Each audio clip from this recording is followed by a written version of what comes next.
Hi everyone, it's me Hamzain, you are watching HTRX। Welcome back to the channel. कैसे हैं आप सब? ठीक ठाक हैं? उम्मीद करता हूँ अच्छे होंगे, खैर खैरियत से होंगे, एंजॉय कर रहे होंगे।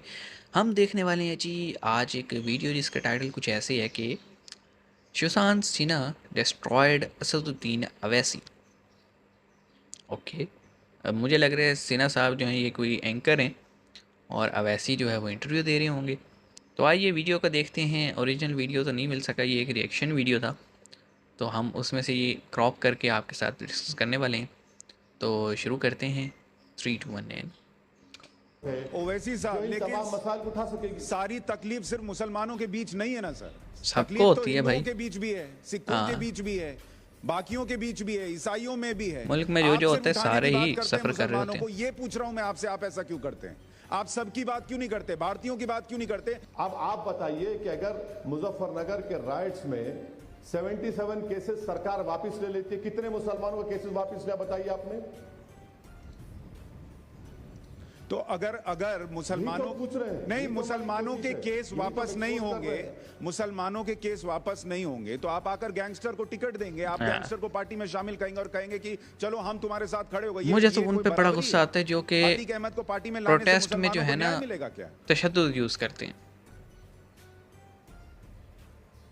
मुख्यमंत्री योगी आदित्यनाथ ने अपने खिलाफ केस वापस ले लिया, न्याय मिल रहा है। 77 बीजेपी के लीडर्स पर केस वापस ले लिया गया, न्याय मिल रहा है। प्रज्ञा ठाकुर अतीक अहमद को ले लेने से मिल जाएगा, न्याय मिल रहा है। अतीक अहमद को ले लेने से मिल जाएगा। तो फिर हिंदू जो गैंगस्टर है उनको भी लीजिए ना सर। सुनिए, बिल्कुल अगर वो आने तैयार हैं, अगर वो इस बात को मानने तैयार है तो आप, अगर आपके पास उनका एड्रेस है, नंबर है तो भिजा दीजिए। तो आप हिंदू गैंगस्टर भी लेंगे, मुसलमान गैंगस्टर भी लेंगे, गैंगस्टर्स की पार्टी बना रहे हैं क्या सर? उत्तर प्रदेश में 37% एमएलए उनको गैंगस्टर बोलेंगे, आप बोलेंगे? तो आपके लिए लोग आप ये सिस्टम तोड़ने आएंगे या आप कहेंगे कि तुम्हारे 37% नहीं हुआ है सर? लॉ के लिहाज से वो ओवैसी साहब, आप ये सिस्टम तोड़ेंगे या आप कहेंगे कि तुम हिंदू गैंगस्टर हो, मुसलमान गैंगस्टर हो, सब आ जाओ यहां पर और मेरे साथ मिलकर सरकार बना लो? आप सिस्टम बदलने आ रहे हैं या उस सिस्टम को बढ़ाने आ रहे हैं? आप क्या बात कर रहे हैं सर? ये आप तो ज़हनियत कम से सेम कम PTI तरफदारी की मत है करिए। नहीं, मैं कोई तरफदारी नहीं कि कर रहा। मतलब मैं कह कुछ रहा भी हूं, अगर करके वो गलत इक़्तिदार हुआ, लेना है हमने। सर गलत को गलत के तराजू हाँ, पर बराबर करने से कोई न्याय नहीं मिलेगा, मैं आपसे ये कह रहा हूं। लेकिन जब आप सिर्फ मुसलमान मुसलमान करते हैं, आपकी पार्टी का नाम क्या है बताइए सर? AIMIM का फुल फॉर्म क्या है मुझे बताइए। All India Muslim. बोल भाई। क्या ये पार्टी इलेक्शन कमीशन रजिस्टर्ड नहीं है? मैं आपसे पूछ रहा हूं मजहब की बुनियाद पे कर रहे हो ना भाई तुम। एमपीज भारत के सब सर सुनिए, नहीं, सर आप पहले बताइए दर्शकों को कि AIMIM का फुल फॉर्म क्या है। जब मेरी पार्टी भारत के संविधान में इलेक्शन कमीशन रजिस्टर्ड है, संविधान को मानती है, तो इसमें आपको आपत्ति क्यों है? मुझे आपत्ति सिर्फ ये है सर कि आपने अपनी पार्टी का नाम ऑल इंडिया मजलिस इत्तेहाद मुसलमीन रखा, जिसका मतलब है कि दुनिया पूरे भारत के जो मुसलमान हैं सिर्फ उनकी पार्टी, एकता के लिए मजलिस। और आप वही काम फिर पॉलिटिक्स में करते हैं और दूसरों से उम्मीद करते हैं कि वो हिंदुओं की बात ना करें, वो दूसरों की बात ना करें, वो बराबरी की बात करें। आप कहां कर रहे हैं? आप तो सिर्फ मुसलमानों के लिए पार्टी बनाकर बैठे हैं। इसको खुलकर बोल दीजिए कि मैं हिंदुओं की बात नहीं करूंगा। अरे भाई, मुसलमान क्या हिंदुस्तान का नहीं है? लेकिन आप सिर्फ मुसलमान के नहीं है ना। आप ये बोलना चाहते हैं? ओवैसी साहब तो मेरे भी हैं, मैं हिंदू हूं लेकिन मेरे भी हैं। आप बिल्कुल नहीं हो, बिल्कुल आपका हूं। बिल्कुल नहीं हूँ, बिल्कुल आपका हूँ। हम आप सब्सटेंटिव इक्वालिटी, लेकिन आपकी पार्टी के नाम में मैं नहीं हूं ना सर। हो रही है। आप मेरे हैं, मैं आपका हूं, लेकिन आपकी पार्टी के नाम में मैं नहीं हूं। ये मुसलमान हटाइए सर। पॉइंट पे बात की है। देखो, अवैसी के मुंह से निकल गया बिल्कुल नहीं हूँ। जब तक उसे समझ आई ना मैं गलत बोल गया, आप मेरे हैं, मैं आपका हूँ। द थिंग इज़ यार कि जो लोग भी मज़हब की बुनियाद पे करते हैं ना, मतलब टोटल सिर्फ मुसलमानों के लिए सोचना है ये भी गलत है, टोटल सिर्फ हिंदुओं के लिए सोचना है ये भी गलत है, टोटल सिर्फ क्रिश्चियंस के लिए सोचना है ये भी। देखिए, एक एक शहरी जो होता है, एक हिंदुस्तानी है, अब उसका मज़हब कोई भी हो, हुकूमत को उन सब के लिए सोचना चाहिए, पार्टीज़ जो हैं उन्हें भी उन सब के लिए सोचना चाहिए। लेकिन ये जो मज़हब का आंसर आता है ना, ये बड़ा काम ख़राब हो जाता है। पाकिस्तान को ही देख लीजिए, अब एक MQM पार्टी है, वो ये कहती है जी हम जो है ना शहरी सिंध की आबादी के लिए लड़ रहे हैं, ताकि शहरी सिंध में ज़्यादा सिर्फ जो है ना महाजिर रहते हैं। उनकी पार्टी का नाम है मुत्तहिदा कौमी मूवमेंट, या फिर वो ज़्यादा जो बात करते हैं वो महाजिरों की करते हैं, ठीक है।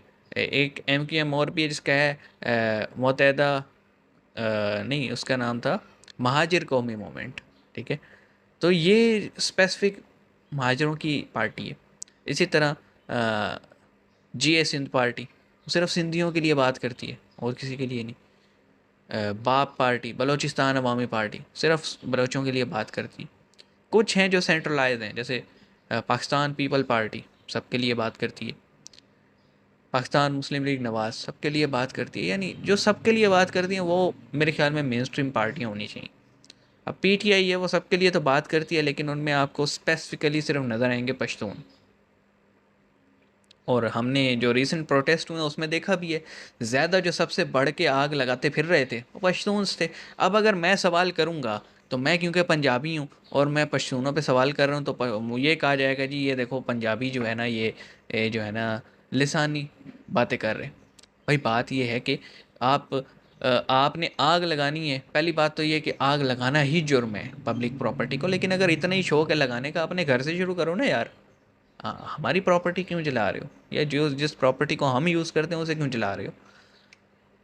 बहरहाल ये जितने लोग होते हैं ना मज़हब की बुनियाद पे, अब जैसे तहरीक लब्बैक थी उसने क्या कुछ किया सबके सामने है। जमात इस्लामी क्या कुछ कर रही है सबके सामने है। इसी तरह जमीयत उलमा इस्लाम सबके सामने है।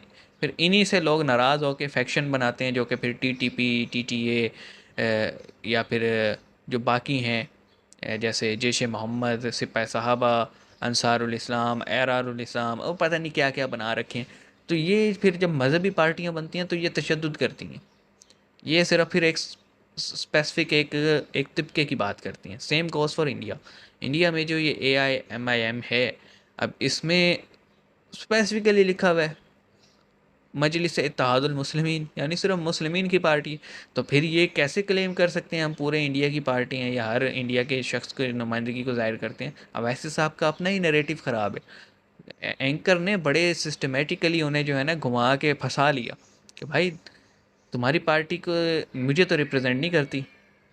और गैंगस्टर आप अगर बेशक वो गैंगस्टर भी है लेकिन क्योंकि मुस्लिम है तो मैं रखूँगा उसको। ये अगर जो माइंड सेट होता है ना ये बड़ा ख़तरनाक माइंड सेट होता है। और इसी से निकल के फिर जब इनको कुछ कहा जाता है तो इनके जो चाहने वाले होते हैं वो फिर तोड़ फोड़ जलाओ गिराओ करते हैं। हमने पाकिस्तान में भी देखा कि अब अवैसी को करप्शन पे उठाया जाए, अवैसी की पार्टी तो हथियार उठा के आ जाएगी। लेकिन मुझे इतनी उम्मीद है कि योगी आदित्यनाथ जैसे बहुत सारे लोग हैं जो कि इसे फिर क्रश कर देंगे। पाकिस्तान में on the other hand corruption की है, खान साहब ने उठाया गया उन्हें कानूनी तौर पे, लेकिन पूरे मुल्क में आग लगा दी गई और रोकने वाला कोई नहीं था ना। प्रॉब्लम ये। मिलते हैं नेक्स्ट वीडियो में, अपना ख्याल रखिएगा। सी यू गाइस।